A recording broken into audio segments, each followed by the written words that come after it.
আমার কথা শুনবে, বুঝবে, তারপরে লেখা। আমি লেখাবো, আমি কোথাও যাবো না, লিখি।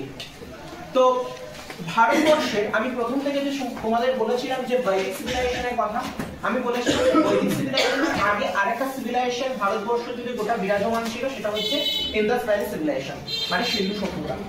নাম শুনে বুঝতে পারছো সিন্ধু মানে সিন্ধু অঞ্চলকে বা ওই ওরিয়েন্টেড যে জায়গাটা রয়েছে সিন্ধু তীরবর্তী অঞ্চল, সেই সিন্ধু সভ্যতা বা সিন্ধু নদীকে কেন্দ্র করে যেটা রয়েছে সেটাকে আমরা বলবো হচ্ছে ইন্দাস ভ্যালি সিভিলাইজেশন। সবার আগে আমি তোমাদের যদি কিছু কোশ্চেন করি, ফার্স্ট আমি কোশ্চেন যদি করি, এই যে সিন্ধু যে নদীটার কথা আমি বলছি সেটা কোথা থেকে উৎপত্তি লাভ করেছে তোমরা জানো? সিনকাম্বান গ্লেশিয়ার থেকে। আমি হয়তো বলেছিলাম কোনো এক সময়, বা তোমরা জেনেছো উত্তরটা থেকে। তো সিনকাম্বান গ্লেশিয়ার থেকে এটা উৎপত্তি লাভ করেছে। টোটাল লেন্থ হচ্ছে 1880 কিলোমিটার। ভারতে যেটা রয়েছে 709 কিলোমিটার। এটার একটা ইনফরমেশন আমি দিলাম।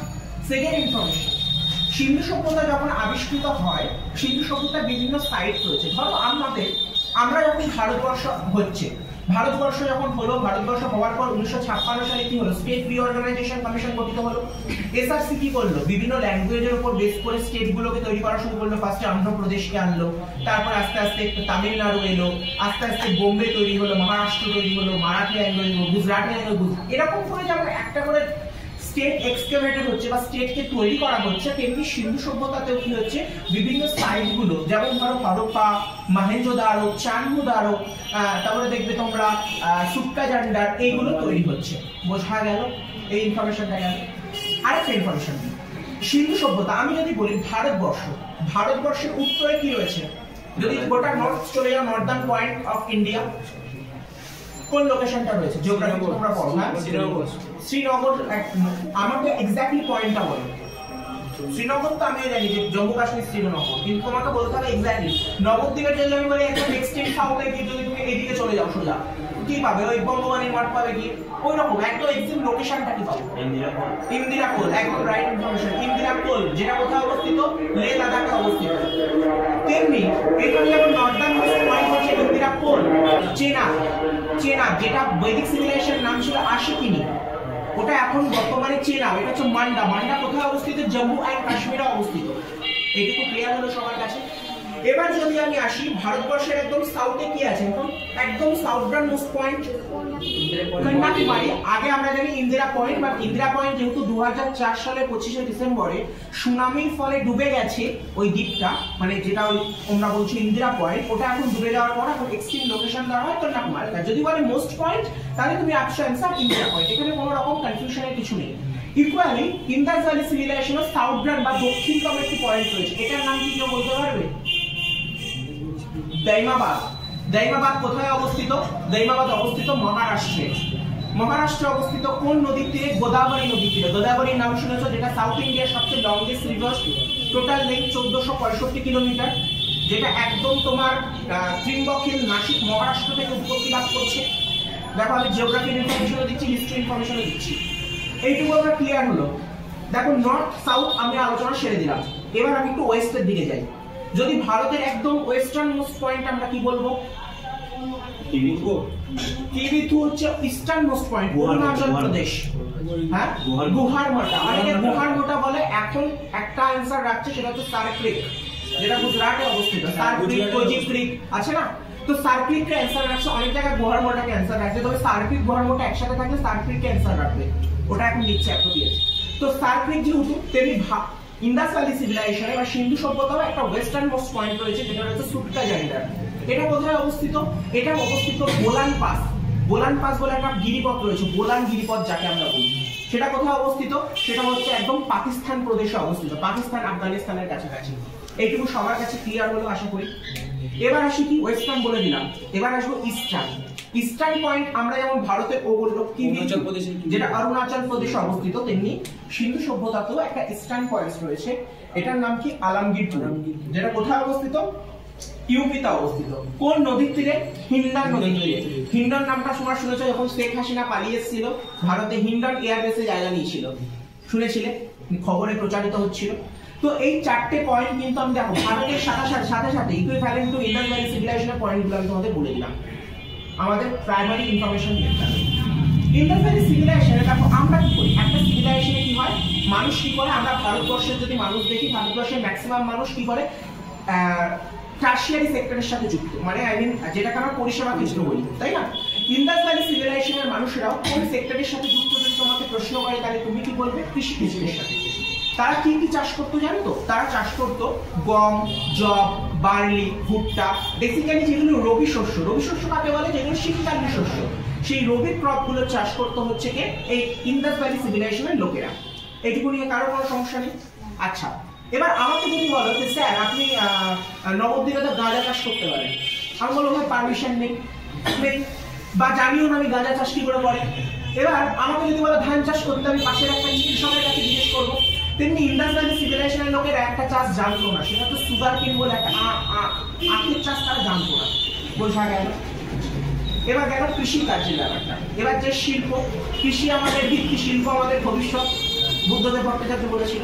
তো এবার শিল্পে যাই। তো শিল্পে গেলে আমরা কি দেখবো? শিল্প আমাদের যেমন ইন্দাস ভ্যালি সিভিলাইজেশন, ভারতবর্ষের মেন শিল্প কি? যদি আমি বলি ভারতবর্ষের main industry cotton textile industry. Cotton প্রচুর পরিমাণে আসছে। কটন দেখো গুজরাটে যে আমরা বিমল শিয়ার আমস্ট্রে করি না, যে জামা কাপড় বানিয়ে রিমন্স করি না, তেমনি ইকুয়ালি ইন্দাস ভ্যালি সিভিলাইজেশনের মেন ইন্ডাস্ট্রি ছিল হচ্ছে ব্রিক্স মেকিং।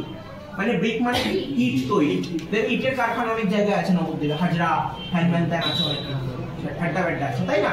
তো ইন্দাস ভ্যালি সিভিলাইজেশনের লোকেরা কি করতো? ব্রিক্স মেকিং করতো। কিরকম ব্রিক্স? পোড়া মাটি। তারা পোড়া মাটি মানে বাড়ি তৈরি করতো।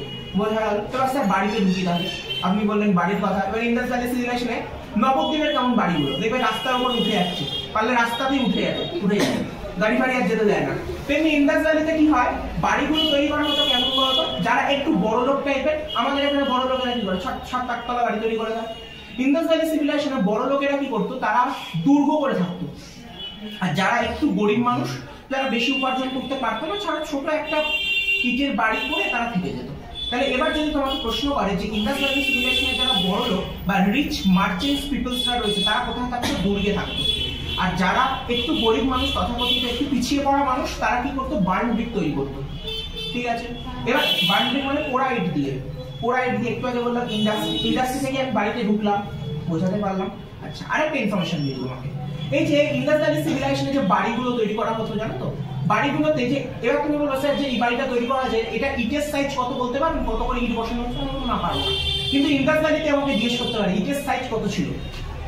বুঝতে পারছো? ইটের সাইজ কিরকম ছিল? যদি বলে বাড়িগুলোর ইটের সাইজ ছিল 7x14x28, মানে 7, 14, 28 করে রাখা হয়। মানে 7 ঘর, 14 ঘর, 28 ঘর। এবার যে সিটি ওয়ালটা, মানে একটা বাড়ির, মানে ইন্দাস ভ্যালিতে কি হতো? আমাদের এখানে যেমন বিভিন্ন বাউন্ডারি রয়েছে, মানে West Bengal boundary, Bihar boundary, ওখানে তো বাউন্ডারি নেই, ওখানে একটা ওয়াল দিয়ে বিভিন্ন সাইডে ভাগ করা হয়। এটা একটা ওয়াল, এই ওয়ালের বাইরে গেলে তুমি আরেকটা সাইডে চলে গেলে, তো ওই যে ওয়ালটা তৈরি করা হতো, সেই ওয়ালের ইটের সাইজ থাকতো 10x20x40। বোঝাতে পারলাম? সবাই ক্লিয়ার? আচ্ছা, এবার আসি রাস্তা। আমাদের রাস্তাগুলো কিরকম? খুব ন্যারো, খুব একদম সংকীর্ণ রাস্তা। তো ইন্দাস ভ্যালিতে যদি রাস্তার শেপগুলো যদি দেখো, সেগুলো রেক্টেঙ্গুলার শেপ আছে। রেক্টেঙ্গুলার টাইপ অফ শেপে রাস্তাগুলো ইন্দাস ভ্যালিতে আসে। বোঝাতে পারলাম? এটুকু আশা করি। আচ্ছা, ইন্দাস ভ্যালিতে এবার তুমি বলবা স্যার আপনি বললেন ইন্দাস ভ্যালিতে মেন ইন্ডাস্ট্রি ছিল হচ্ছে আপনার বার্ন ব্রিকের ইন্ডাস্ট্রি, মানে পোড়া ইটের তৈরি। তার সাথে সাথে জানো তো কটন টেক্সটাইল পাওয়া গেছিল। কটন টেক্সটাইল কোথায় পাওয়া গেছিল জানো? মহেঞ্জোদারোতে। ঠিক আছে? আর যদি আরেকটা ইন্ডাস্ট্রি পাওয়া যেত ওখানে, জানো তো? এই যে মুক্ত, আমি যে মুক্ত করে আছি না, এখানে মুক্তেরও ইন্ডাস্ট্রি ছিল, মানে মুক্ত এক্সকেভেটেড হতো, মুক্ত উৎপাদন হতো। কোথায় হতো? মুক্ত হতো বেসিক্যালি হচ্ছে চান্দুদারা বলে একটি জায়গা আছে, ওখানে হতো, আর মহেঞ্জোদারোতে হতো। বোঝা গেল? আরেকটা জিনিস আছে ইন্দাস ভ্যালিতে, যদি তুমি দেখো যে মুক্ত, এই যে ইন্দাস ভ্যালিতে আমি মুক্ত বললাম, আমি বললাম কটন টেক্সটাইল। এইবার এই যে তুমি বলবা স্যার আপনি যে বললেন যে কৃষিকাজ তো ওদের মেন ভিত্তি ছিল, এটা কি করে জানলাম যে কৃষিকাজই ওদের মেন ভিত্তি? মেহেরগড় বলে একটি জায়গা আছে, যে মেহেরগড়ে এগ্রিকালচারের নিদর্শন পাওয়া যায়। দেখো আমি তুমি কেউ বেঁচেছিলাম না, আমিও সেই সময় যে এত হুড় করে বলে যাচ্ছি ইটের সাইজ এত ছিল, তোমরা স্যার মনে হয় বেঁচেছিল সেই সময়, দেখছিল ইটের সাইজ মেপে মেপে। আমি বেঁচেছিলাম না, আমিও বই থেকে জেনেছি, আমিও ইনফরমেশন গ্যাদার করেছি। তো সেখান থেকে বলা হচ্ছে যারা ঐতিহাসিক বা প্রাগৈতিহাসিক, যারা এমনি ইতিহাস নিয়ে আলোচনা করে, নৃতত্ত্ববিদ, আর্কিওলজিক্যাল যে সায়েন্স রয়েছে, আর্কিওলজিক্যাল বিভাগ রয়েছে, তারা এটাকে নিয়ে রিসার্চ করে এই জিনিসটাকে বার করেছে। বোঝাতে পারলাম আশা করি? ভেরি গুড, আমি ইন্ডাস্ট্রি অব্দি পয়েন্ট বলে দিলাম। এবার চলে যাই পরে, ইন্ডাস্ট্রির পর কি হয়? ট্রেড, বিজনেস হয়, তাই তো? ইন্ডিয়ান ভ্যালি বাণিজ্য। আচ্ছা, বাণিজ্য ওরা কাদের সাথে করতে জানো তো? আমরা ভারতের লোকেরা কাদের সাথে? ভারতের লোকেরা ম্যাক্সিমাম দেখবে ম্যাক্সিমাম আইটেম এক্সপোর্ট হয়ে যায় হচ্ছে তোমার ইউএসএ তে। বেসিক্যালি আমাদের ভারতের ইন্ডাস্ট্রি হচ্ছে পেট্রোকেমিক্যাল, মানে পেট্রোলিয়াম প্রোডাক্ট যে উৎপাদনগুলো হয় সেগুলো আমরা বাইরের দেশকে এক্সপোর্ট করি, যেমন ইউএসএ, দুবাই, এই সমস্ত জায়গায় যায়। আমরা কাকে বেশি ইম্পোর্ট করি? চাইনিজ প্রোডাক্ট থেকে। দেখবে যত রকমের ফোন তোমরা ইউজ করছো ম্যাক্সিমাম কিন্তু চাইনিজ, রিয়েলমি, রেডমি, যত রকম প্রোডাক্ট আছে সার্চ করে দেখবে অরিজিন চায়না। তো চাইনিজকে আমরা বেশি। তেমনি ইন্ডাস ভ্যালি সিভিলাইজেশনের লোকেরা মেসোপটেমিয়া, ইজিপ্ট এবং সুমেরের মাধ্যমে তারা বাণিজ্য করত। বোঝা গেল? তারা বাণিজ্য করতো এই তিনটে কান্ট্রির সাথে, আর কান্ট্রির সাথে বাণিজ্য করতো না। বোঝাতে পারলাম মোদ্দা কথা? এবার দেখো বাণিজ্য করার ক্ষেত্রে কি দরকার হয়? আমরা বললাম এখন কি হয়? একটা মৌ স্বাক্ষর হয়, তোমাকে একটা এগ্রিমেন্ট দিলাম, আমি একটা এগ্রিমেন্ট নিলাম, এইভাবে হয়তো তৎকালীন সময় যখন বাণিজ্য হতো তখন সিল দিয়ে হচ্ছে, সিল, একটা সিলস দেওয়া হতো, একটা কয়েন টাইপস অফ। ওই সিলসটা কিসের থাকতো জানো তো? ইউনিকর্ন বলে একটা প্রাণী রয়েছে, তো ইউনিকর্ন পশু, ওই প্রাণীটার ছবি দিয়ে ওরা ওই ছবিটা নিদর্শন দিয়ে ওরা ওই ট্রেডিং করতো। বোঝা গেল? বোঝাতে পারলাম গল্পটা? আচ্ছা, ট্রেড হয়ে গেল। এবার চলে যাই ঠাকুর দেবতাকে নিয়ে, বাণিজ্য হয়ে গেল। এবার যাই মন্দিরে। ইন্ডাস ভ্যালি সিভিলাইজেশনের মানুষেরা, আমি ফার্স্টেই বলে এসেছি বৈদিক সিভিলাইজেশনটা কেমন ছিল? পিতৃতান্ত্রিক, আর এটা হবে মাতৃতান্ত্রিক। আমি তোমাদের আগের দিন বলেছিলাম আমাদের সমাজটা কি পিতৃতান্ত্রিক। কেন? আমরা বিয়ে করতে যাই, মেয়ে বিয়ে করতে আসে না কিন্তু, আর মেয়ে এসে আমাদের বাড়িতে থাকে। আমি কিন্তু ঘর জামাই হয়ে থাকি না, থাকি, বাট এক্সেপশন আছে। এক্সেপশন কথাটা ইউজ করলাম তো, তাহলে সে যে জামাই থাকে সে একদম মানে কিছু করতে পারে না, বা পুরুষ টাইপের কিছুই করতে পারে না, ঘর জামাই হয়ে যায়। এটাই হচ্ছে মেয়ে, আর কিছু না। তো যাই হোক, এনিওয়ে, তো এখন আমাদের সমাজটা পিতৃতান্ত্রিক। আমি কি করে বুঝবে তোমরা? আমি বলে দিলাম আমরা বিয়ে করতে যাই, কেউ আসে না, আজ মেয়েটা ঘর ছেড়ে আমার বাড়িতে আসছে, তো ব্যাপারটা বোঝাতে পারলাম। তো ইন্ডাস ভ্যালি সিভিলাইজেশনের যে ইয়েটা ছিল সেটা ছিল মাতৃতান্ত্রিক। তারা কি করতো? তারা কার পুজো করতো? আমি বলেছি ইন্ডাস ভ্যালি সিভিলাইজেশনের মানুষেরা বেসিক্যালি পুজো করতো, একটা গাছকে পুজো করতো, একটা পশুকে পুজো করতো, একটা পাখিকে পুজো করতো। এবার স্যার গাছ কাকে পুজো করতো? তোমরা অশ্বত্থ গাছের নাম শুনেছো? পাইপেল গাছ, পাইপেল ট্রি, অশ্বত্থ গাছ, যেখানে গৌতম বুদ্ধ নির্বাণ লাভ করেছিল যে গাছের নিচে, সে অশ্বত্থ গাছ করে পুজো করতো। পশু কাকে পুজো করতো? বুল, বুল মানে কি? ষাঁড়, ষাঁড়কে পুজো করতো। আমরা যেমন গো দেবতা পুজো করি, গোমাতা পুজো করি তো, শ্রীকৃষ্ণের দেবতা, রাধে রাধে বলি। তো আর কি? আর পাখি কাকে পুজো করে? পায়রা, পায়রাকে এখন দেখো পায়রার নেশা অনেকের আছে, ছাদে উড়ায়, প্রচুর নেশা, পায়রার নেশা। একটা মানুষ একটা ছেলেদের মধ্যে থাকে, যে বিপজ্জনক নেশা, ওটা ডেঞ্জারাস নেশা, যে বাড়ি ঘর তো বিক্রি করে পায়রা কিনে। তো এই তিনটে পুজো করতো তার। বোঝাতে পারলাম? এবার আসি পশু পাখি সব শেষ হয়ে গেল, দেবতা নিয়েও আলোচনা করে ফেললাম। এবার যাই রুল কে করতো সেই সময়। ইন্ডাস ভ্যালি সিভিলাইজেশনে কি স্যার মন্দির ছিল? আমি বলবো না, মন্দিরের কোনো নিদর্শন পাওয়া যায়নি, সমস্ত কিছু পাওয়া যায়। তুমি দেখবে ইন্ডাস ভ্যালি সিভিলাইজেশনের স্টেডিয়াম পাবে, স্টেডিয়াম একটা সাইডে পাবে, সেটা হচ্ছে ধোলাভিরা। এই যেমন আমাদের স্বামী বিবেকানন্দ এই যে সকার পাক হচ্ছে যেখানে স্টেডিয়াম, তো ইকুয়াল এরকম স্টেডিয়াম আছে, সেটা হচ্ছে আমাদের ধোলাভিরাতে। তারপর আমরা কি পাবো?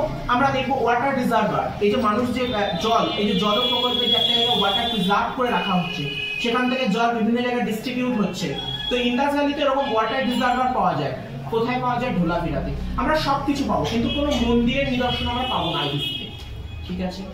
সেখানে কারা রুল করতো? বেসিক্যালি রুল করতো হচ্ছে রিচ অ্যান্ড মার্চেন্টস পিপলসরা, যারা বড় লোক হতো তারা রুল করতো। আর যারা মহাজন গোছের লোক ছিল, মহাজন টাইপস অফ লোক তোমরা জানো কেমন হয়, ওই টাকা ধার নেয়, টাকা ইয়ে করে, লেনদেন করার সঙ্গে যুক্ত, ওই মহাজন গোছের লোকেরা তারা রুল করতো। বোঝাতে পারলাম? এইবার ইন্ডাস ভ্যালি সিভিলাইজেশনের মানুষেরা আমরা যেমন কি করি? আমরা চাল ডাল কিনি কিরকম ভাবে, যে 2 কেজি চাল দাও, 3 কেজি ডাল দাও, বলি না? দোকানে গিয়ে বলি না 3 কেজি আমার মসুর ডাল দিই, বলি। ইকুয়াল ইন্ডাস ভ্যালি সিভিলাইজেশনের মানুষেরা যখন কেনাকাটা করতো তারাও একটা মেজারমেন্ট করতো, তাদেরও ওই মেজারমেন্ট পাওয়ার সম্বন্ধে নলেজ ছিল। তাদের মেজারমেন্টটা কেমন ছিল জানো? 16 এর মাল্টিপল, 16 এর মাল্টিপল, 16, 64, 160, 320, দেখো মাল্টিপল হচ্ছে কিন্তু 16 গুণ করে করে বাড়ছে। ঠিক আছে? এই রকম ভাবে তারা মেজারমেন্ট করতো। বোঝাতে পারলাম? Yes or no? তাহলে দেখো আমি সবকিছু বললাম। ফার্স্টে বললাম রুলিং, তারপরে বললাম তাদের পেশা, তাদের জীবিকা, তাদের ব্যবসা, তাদের দেবতাদের পুজো, তারা কিভাবে ট্রেড করতো, সবটা কমপ্লিট। এবার আমি যদি সাইটে